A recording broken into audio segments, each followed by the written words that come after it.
Bonsoir mesdames et messieurs, bienvenue à tous dans cette édition d'information de la semaine sur Lola Plus TV. Ousmane Gawal Diallo veut-il régler ses comptes avec certains médias guinéens? En tout cas, le porte-parole du gouvernement menace de fermer tout média qui incite la haine en Guinée et qui tient des propos déplacés. Et puis, nous parlerons des causes et des conséquences de la complication liée à l'accouchement. Voilà, c'est tout pour les titres. Bonsoir. Dans l'actualité, le ministre porte-parole du gouvernement est catégorique sur la question des médias qu'il accuse d'attiser la haine en Guinée. Ousmane Gawal Diallo le dit à qui le veut entendre. Tout organe de presse qui emprunte ce chemin sera fermé. De nombreux jeunes Guinéens se lancent dans la procédure de l'immigration. Selon bon nombre de ces jeunes gens, le but est de partir à la recherche du bien-être social.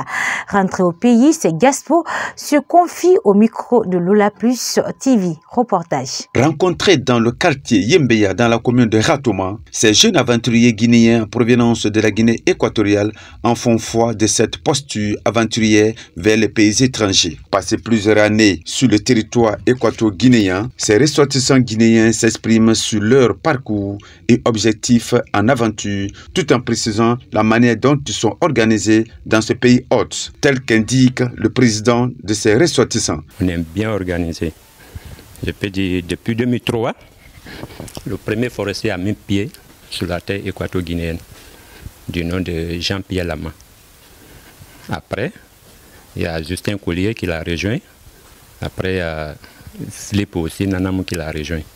Et tant d'autres.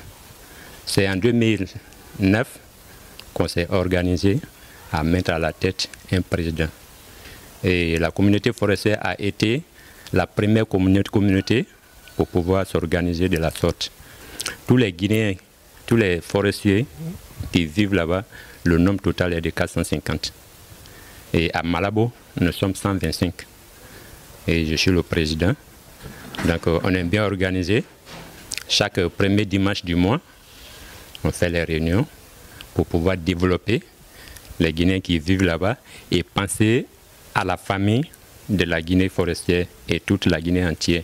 Parce que nous voulons le développement de la Guinée. Appartenant à une structure en Guinée appelée JMP, les jeunes messagers du peuple, cet aventurier donne les raisons d'un décret à cette association avant de passer son message de sensibilisation à l'endroit des citoyens guinéens pendant cette période transitoire. Le JMP, parce qu'on a presque les mêmes objectifs. Nous sommes là-bas, nous pensons à la paix et au développement de la Guinée. Et quand la première fois quand on a pris contact avec eux, ils nous ont fait comprendre que vraiment ils sont là pour la paix, pour le développement. Et c'est les mêmes objectifs que nous avons. C'est ça qui nous a motivés de plus pour pouvoir collaborer avec eux. Nous demandons aussi aux coordinateurs, à tous les membres de JMP de pouvoir continuer. On les remercie d'abord pour le combat qu'ils sont en train de mener. Quand nous sommes là-bas, quand on regarde à la télé, on voit les manifestations par-ci, par-là, vraiment ça ne nous met pas à l'aise. Donc je demande aux Guinéens d'avoir le courage pour que le pays puisse se développer. Sans le développement, les fils du pays vont toujours partir. Et quand vous voyez aujourd'hui, quand on va dans le désert, les Guinéens meurent dans la mer pour traverser l'océan, c'est parce qu'il n'y a pas le travail. Quant à la vice-présidente de ces ressortissants guinéens, elle encourage les femmes à soutenir leur mari et se donner la main. En tant que vice-présidente, les femmes, je les conseille de mettre la main dans la main à ce que nous soutenions nos maris, qu'ensemble nous ayons la même voix, de se comprendre surtout. Et quand il y a l'entente, je crois que tout va pour le mieux. Pour elles apprennent des expériences de la vie afin de venir appliquer dans leur pays. Nous allons prendre les expériences là-bas, apprendre les choses et revenir exercer chez nous parce qu'on est toujours mieux ce soir. Les difficultés que nous rencontrons, ça ne nous arrange pas parce que même tu es bien chez l'autre, il faut d'abord rentrer chez toi. Et quand tu rentres chez toi, il faut que tu sois bien. Et quand tu es bien chez toi, donc ça ne sert à rien aussi d'aller à l'extérieur. Donc on rencontre des difficultés. Cet autre parle de manque de travail dans son pays, ce qui l'a motivé à aller en aventure. Ce qui m'a motivé, c'est par rapport à le travail. Parce que ici en Guinée, nous avons manque de travail, l'emploi. Et deuxième, il fallait qu'on parte là-bas pour approfondir notre connaissance. Parce que ici, là, quand vous êtes dans un pays, qu'on a manque de l'eau et le courant, et en tant que les ouvriers, vous ne pouvez pas travailler tant qu'il n'y a pas la lumière ni courant. Donc c'est ce qui nous a motivé, la majorité des partis, d'aller à Guinée équatoriale, parce que c'était un pays qui était en développement. Il explique certaines difficultés qu'il rencontre sur le territoire équato-guinéen. En tant qu'étranger, sans qu'on peut te donner un contrat quelque part, vous n'avez pas les moyens de déplacement, c'est difficile, parce que pour te déplacer, il faut avoir la résidence, leur carte. Donc si vous n'avez pas pour te déplacer, c'est très difficile. Vous aussi, vous pouvez avoir, mais tes travailleurs aussi ne peuvent pas avoir. Et comme ici, quand vous travaillez avec les natifs, de temps en temps, ils ont les cousins qui sont malades, ils ont des tantes qui sont malades, donc ça perturbe aussi le travail. Donc tu es obligé de travailler avec les étrangers parce qu'ils n'ont pas des parents là-bas pour pouvoir que le travail, vous respectez le délai. Mais nous avons ce problème-là là-bas.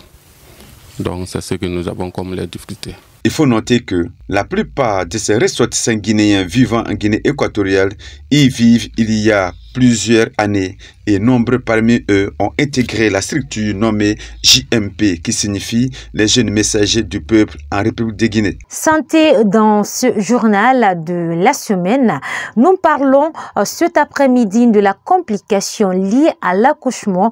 Je l'annonçais tout à l'heure dans les titres. Vous le savez, malgré une baisse importante ces 10 dernières années, la mortalité maternelle reste un fléau en Guinée. C'est pourquoi d'ailleurs nous nous intéressons cette semaine à cette pathologie. Je vous invite à suivre ce reportage en grand format. Le décès maternel signifie la mort d'une femme au cours de l'accouchement ou dans un délai de 42 jours. Selon nos informations, chaque jour dans les hôpitaux guinéens, plusieurs femmes meurent de différentes complications en donnant la vie. Dr Elisabeth Bourmou est une spécialiste. Il y a des complications qui surviennent pendant le travail et des complications qui surviennent après le travail. Et les complications qui surviennent pendant le travail peuvent également être liées à la mère ou au fœtus. Et également par la méconnaissance du personnel de santé. Tel que lorsque nous prenons les complications liées au fœtus, nous prenons les gros fœtus.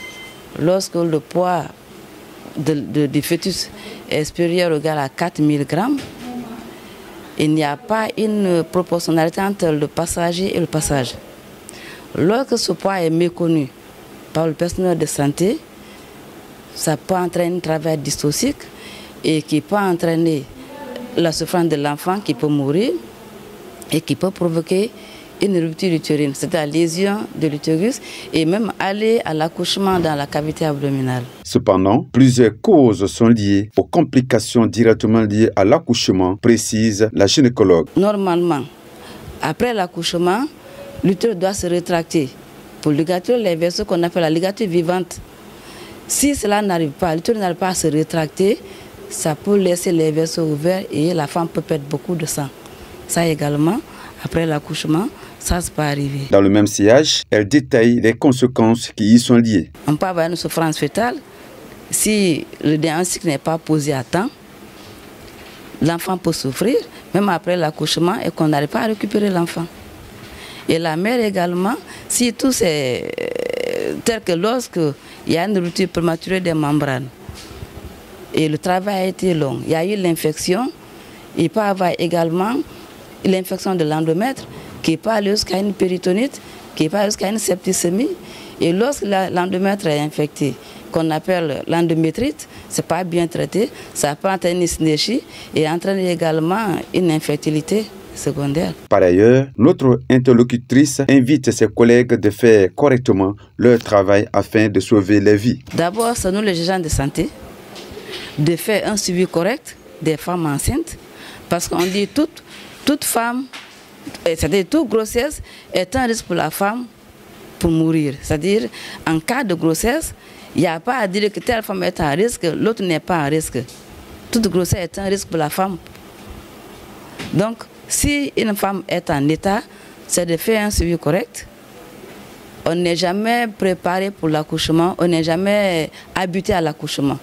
Parce que la femme peut faire plus de 5 enfants, elle vient au 6e accouchement, elle a des problèmes. Et concernant l'agent de santé, c'est de faire correctement le travail, de poser un bon diagnostic et de se limiter à son niveau, le paquet minimum. Tel que les centres de santé, on doit savoir ce qu'on doit faire dans le centre de santé.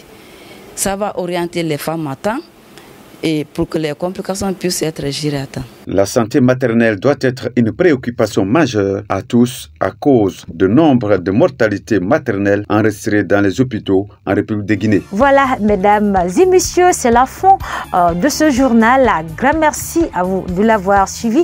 Merci également à Mangi Kamara pour la réalisation. Au revoir.